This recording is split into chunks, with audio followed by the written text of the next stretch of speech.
जय माताजी मित्रों, हूँ ममता गोस्वामी। मारी चेनल ममतानी रसोई में तमारुं स्वागत है।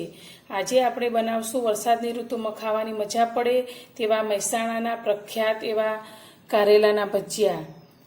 आ भजिया अपना उत्तर गुजरात महेसाणामां खूब ज प्रख्यात है अने आ भजिया अपना बिल्कुल कड़वा पण नथी बनता अने खूब ज टेस्टी बने छे। तो आज आपणे आ भजिया बनावशुं तेना माटे अत्यारे मैं 200 ग्राम कारेला लीधा है। आ कारेला ने मैं सारी रीते धोई लीधा है। तो हवे तेने आपणे छोली लईशुं।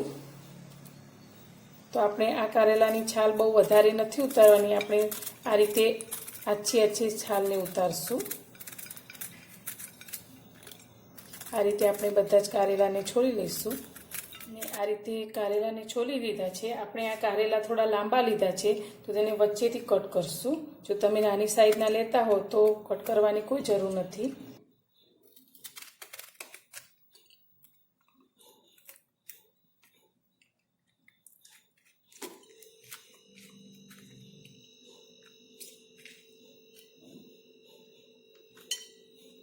આપણે આ રીતે કારેલાને કટ કરી અને અંદરથી બીજનો બધો જ ભાગ કાઢી લીધો છે।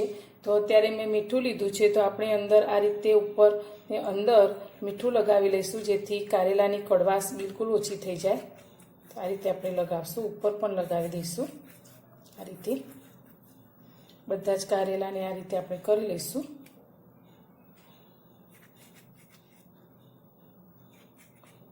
આ રીતે કરવાથી આપણે कारेला बिल्कुल कड़वा नहीं लगता। तो आ रीते आपणे बधा तैयार कर दईशुं। आपणे कारेला ने आ रीते मीठा में करी दीधा छे। तो हवे तेने ढांकी अने आपणे साइड में मूकी दईशुं। मैं अत्यारे एक वाटका में चणानो लोट लीधो छे। आ लोट आपणे 100 થી 125 ग्राम जेटलो लीधो छे। तो तेनी अंदर आपणे स्वाद प्रमाणे मीठुं लई लईशुं। तो त्यारे 1 चमची जेटलुं मैं मीठुं अंदर एड कर्युं छे। આપણે 1 ચમચી તેલ અંદર લઈ લઈશું। મીઠું તેલ અને લોટને આપણે સારી રીતે મિક્સ કરી લઈશું। હવે તેમાં થોડું થોડું પાણી એડ કરી અને આપણે ખીરું તૈયાર કરીશું।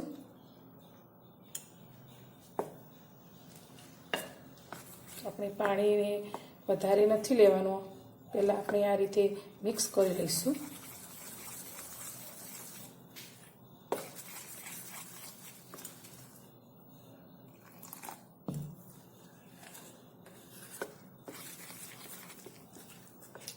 आ रीते खीरू बनावी लीधुं छे। बहु जाडू पण नहीं अने एकदम पातळुं पण नहीं। आपणे आ रीतनुं खीरू तैयार करीशुं। हवे आने पण आपणे ढांकीने साइडमां मूकशुं अने कारेलानी अंदर भरवा माटेनो मसालो तैयार करीशुं। आपणे गैस पर एक पेन मूक्युं छे, तेनी अंदर मैं सींगदाणा लीधा छे, नानी वाटकी 1 वाटकी जेटला ते अंदर लई लईशुं अने आ सींगदाणाने आपणे सारी रीते શેકી लईशुं।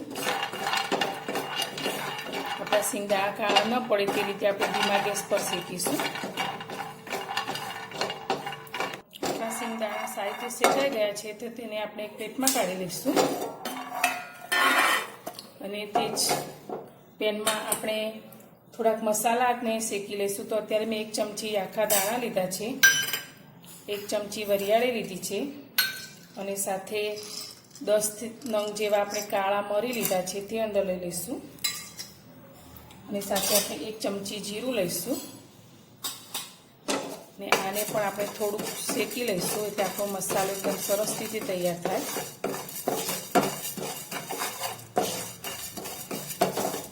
આપણે બહુ વધારે નથી શેકવાના, આ રીતે તેના અંદરથી જે મોઇસ્ચર હોય તે દૂર થઈ જાય એટલું જ આપણે શેકીશું।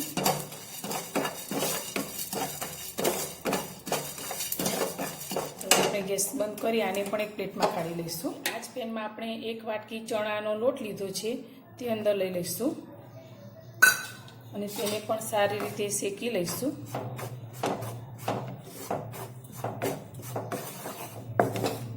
અને આપણે 1 મિનિટ જેટલું શેકીશું એટલે આપણો લોટ પણ સારી રીતે શેકાઈ જશે। ગેસને આપણે ધીમો રાખશું જેથી આપણો લોટ બળે નહીં। આ રીતે આપણે તેને શેકી લઈશું। આપણો લોટ સારી રીતે શેકાઈ ગયો છે તો હવે આપણે ગેસને બંધ કરી દઈશું અને આ લોટને 2 મિનિટ માટે ઠંડો થવા દઈશું। આપણે મસાલાને પીસી લઈશું।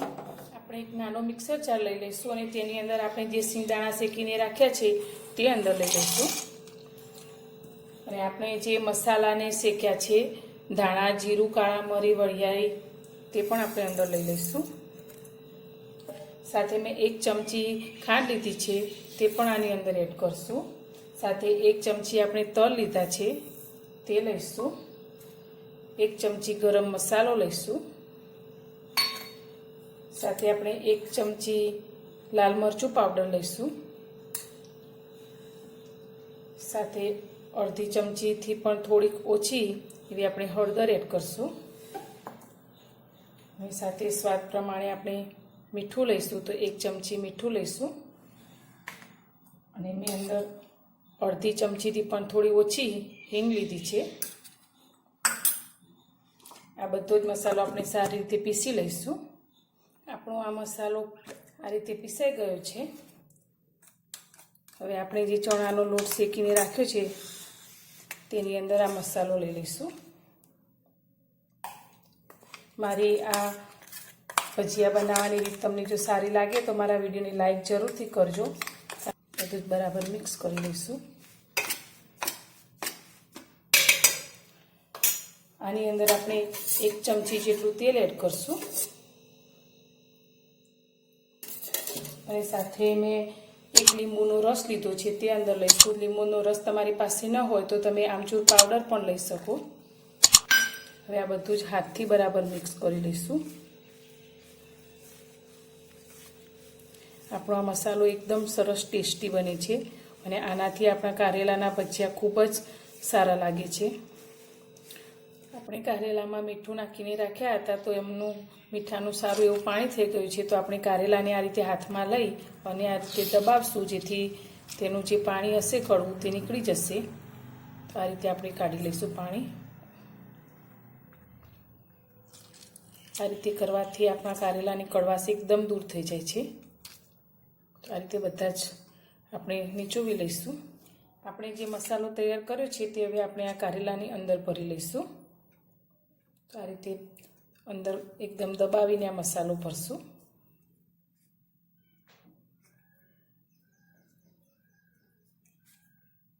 આ રીતે આપણે મસાલો ભરી લઈશું. તમે જોઈ શકો છો, આપણે એકદમ દબાવીને ભરશું, જેથી આપણા કારેલા એકદમ સરસ રીતે ભરાઈ જાય. તો આ રીતે બધા જ કારેલાની અંદર આપણે મસાલો ભરી લઈશું. મસાલો ભરી અને આપણે એક પ્લેટમાં મૂકશું. આપણે આ રીતે બધા જ કારેલાને ભરી લીધા છે. આપણે જે મસાલો બનાવ્યો હતો તે બધો જ આપણે આ કારેલાની અંદર ભરી લીધો છે. હવે આપણે એને સ્ટીમ કરવાના છે. આપણે ગેસ પર એક કઢાઈ મૂકી છે અને તેની અંદર આપણે પાણી લઈશું. 2 ગ્લાસ જેટલું પાણી લઈ અને અંદર એક સ્ટીલની આ રીતની રીંગ મૂકી દઈશું. અને તેની ઉપર મેં અત્યારે કાણાવાળી ડીશ લીધી છે, તે અંદર મૂકીશું. હવે આપણે જે કારેલાને મસાલો ભરીને રાખ્યા છે તે અંદર મૂકી દઈશું.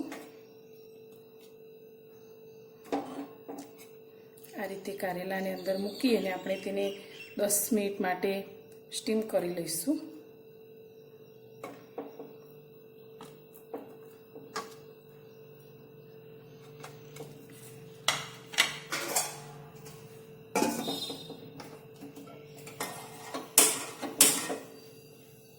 આપણા કારેલા બફાઈ ગયા છે અને આપણે જે ખીરું તૈયાર કરીને રાખ્યું છે તે જોઈ લઈશું.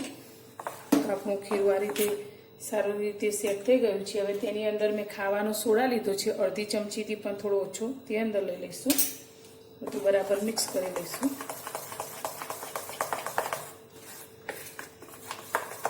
હવે આપણે ભજીયાને તળવા માટે તેલ ગરમ કરીશું.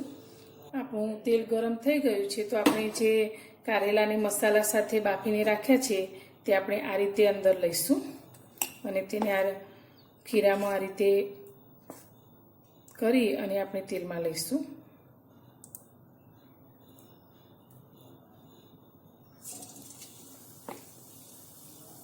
આ રીતે આપણે બધા જ કારેલાની અંદર ખીરામાં ભેળવી લઈશું અને પછી તેલમાં લઈશું.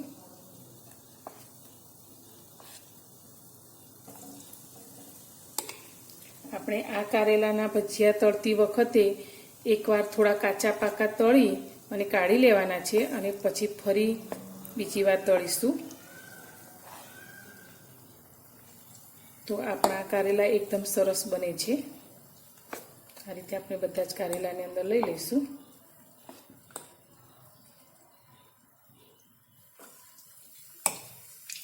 આપણા ભજીયા થોડા તળાઈ ગયા છે તો હવે તેને તેલમાંથી બહાર કાઢી લઈશું. આ રીતે બહાર કાઢીને આપણે તેને ફરી તળીશું.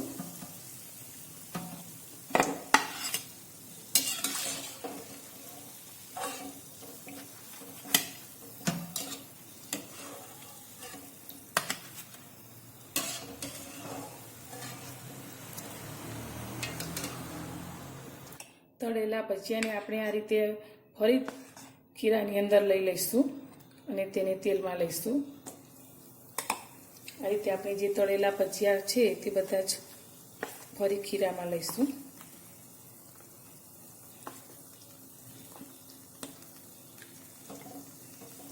આ રીતે આપણે બધા જ ભજીયાને બીજી વાર પણ તળી લઈશું. આપણા બીજી વાર નાખેલા ભજીયા પણ સારી રીતે તળાઈ ગયા છે તો હવે તેને પણ આપણે તેલમાંથી બહાર કાઢી લઈશું. તો તમે જોઈ શકો છો એકદમ સરસ આપણા આ ભજીયા બન્યા છે. તૈયાર છે આપણા કારેલાના ભજીયા. અને સાથે આપણે બેસનની ચટણી બનાવી છે. આપણે કારેલાના ભજીયાને કટ કરીશું. તો આ રીતે આપણે તેને કટ કરી લઈશું.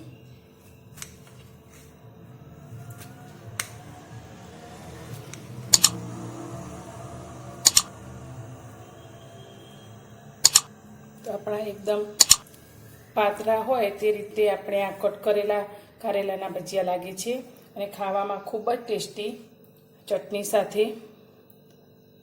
તો મારી આ ભજીયા બનાવવાની રીત તમને સારી લાગી હોય તો વિડીયોને લાઈક કરજો, શેર કરજો અને મારી ચેનલ પર નવા હો તો ચેનલને સબસ્ક્રાઈબ કરજો.